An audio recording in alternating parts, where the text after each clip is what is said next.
សួស្តីអ្នកនរគ្នាវីដេអូនេះខ្ញុំនឹងមកនិយាយរឿងមួយចំនួនដែលពាក់ព័ន្ធជាមួយនឹង Org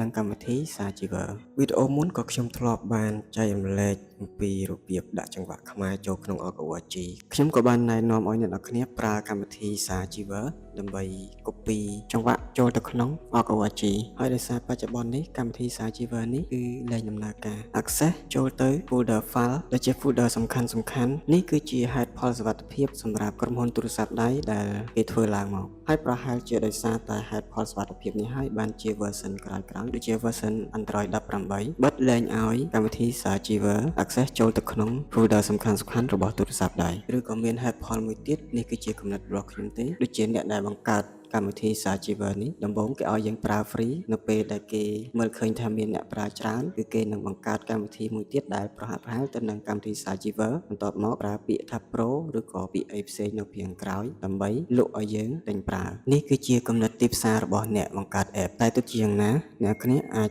រកកម្មវិធីដែលនៅក្នុង Play Store ដែលអាចប្រើជំនួស Sachiver បានវាគឺជាការល្អខ្ញុំនៅតែ recommend ឲ្យអ្នកនរគ្នាស្វែងរកកម្មវិធីនៅក្នុង Play Store ជំនួស Sachiver ដើម្បីមក copy ចង្វាក់ដោយសារតែហេតុផលសុវត្ថិភាពកម្មវិធីដែលយើង download ពី Play Store យើងចុច access file វាមានភាគរយដែលសុវត្ថិភាពច្រើនជាងកម្មវិធីដូចជា Org ដែលយើងបាន download ពីក្រៅបន្ទាប់មកយកទៅចុច install ផ្ទាល់នៅក្នុងទូរស័ព្ទដៃនេះជាហេតុផលដែលខ្ញុំមិនដែលនឹងបង្ហាញពីរបៀបដាក់ចង្វាក់ចូលក្នុង Org ដោយផ្ទាល់ដោយសារតែកម្មវិធី Org នេះខ្ញុំផ្ទាល់ក៏មិនដឹងថាប្រភពដើមវាមកពីណាកម្មវិធីបែបនេះខ្ញុំបានមកដោយការចែករំលែកតគ្នាហើយខ្ញុំនិយាយបែបនេះក៏មិនមែនថាកម្មវិធីនេះឲ្យតែ set up ចូលក្នុងទូរស័ព្ទគឺដឹងតែត្រូវគេ hack យកទិន្នន័យនោះទេនេះគ្រាន់តែជាសារដាស់តឿនមួយហើយមិនមែនតែកម្មវិធីនេះទេគឺគ្រប់កម្មវិធីឲ្យតែយើង download ក្រៅផ្លូវការ download ក្រៅ Play Store យកមកចុច install អ្នកនរគ្នាគួរតែប្រុងប្រយ័ត្នដោយសារបច្ចុប្បន្ននេះយើងកំពុងតែរស់នៅក្នុងសម័យបច្ចេកវិទ្យា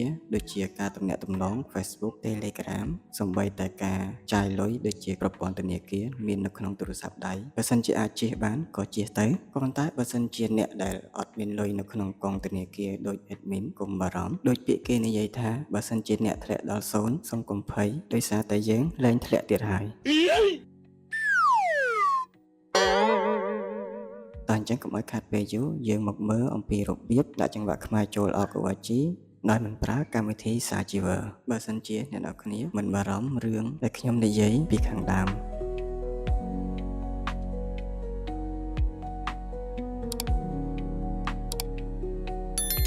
ដំបូងយើងចុចប៊ូតុង Set បន្ទាប់មកយើងចូលទៅក្នុង folder ដែលយើងបាន download file ចង្វាក់ហើយយើងចុច select file ណាមួយដែលយើងត្រូវការប្រើក៏ប៉ុន្តែមុននឹងចូលទៅដល់ជំហានមួយនោះយើងត្រូវតែចុចទៅលើ folder ដែលមានសញ្ញាព្រួញចេញក្រៅយើងចុចចេញមកក្រៅឲ្យអស់បន្ទាប់មកវានឹង load ពាក្យបែបនេះទូរស័ព្ទខ្លះ load ពាក្យឲ្យយើងចុច allow តែម្ដងនៅពេលយើងចុច allow ហើយយើងចុចប៊ូតុង set ម្ដងទៀតវានឹងដំណើរការក៏ប៉ុន្តែសម្រាប់ទូរស័ព្ទរបស់ខ្ញុំវា load ពាក្យបែបនេះដើម្បីឲ្យខ្ញុំចូលទៅក្នុង setting ដើម្បីចុច allow នៅក្នុង setting ហើយជាដំណាក់កាលនេះហើយដែលខ្ញុំតែងតែបារម្ភនៅពេលដែលយើងចុច allow ក្នុង setting ដែលអនុញ្ញាតឲ្យកម្មវិធី Org មួយនេះអាច access ទៅរក file សំខាន់បាននៅក្នុង memory ទូរស័ព្ទដៃរបស់យើងក៏ដូចជាអនុញ្ញាតឲ្យគេចូលមកបានដូចគ្នា setting កន្លែងនេះយើងអាចបើកបានក៏អាចបិទបានក៏ប៉ុន្តែយើងមិនដឹងថាវាមានសុវត្ថិភាពប៉ុណ្ណានោះទេនៅចុងវីដេអូខ្ញុំនឹងបង្ហាញពីវិធីបិទវាវិញ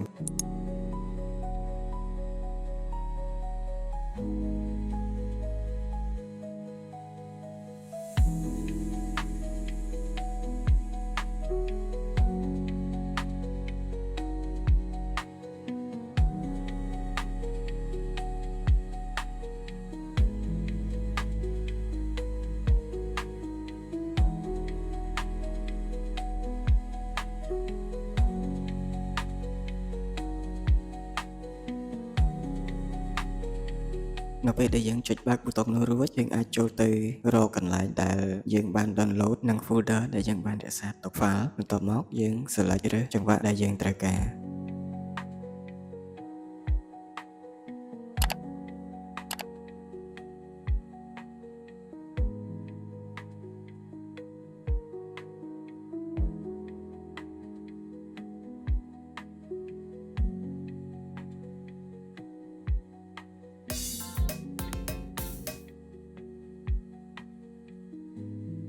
បាទមុននឹងបញ្ចប់វីដេអូខ្ញុំនឹងចូលទៅក្នុង setting ដើម្បីបិទមុខងាររបស់ ORG ដែលអាច access ចូលទៅក្នុង file របស់ memory ទូរស័ព្ទ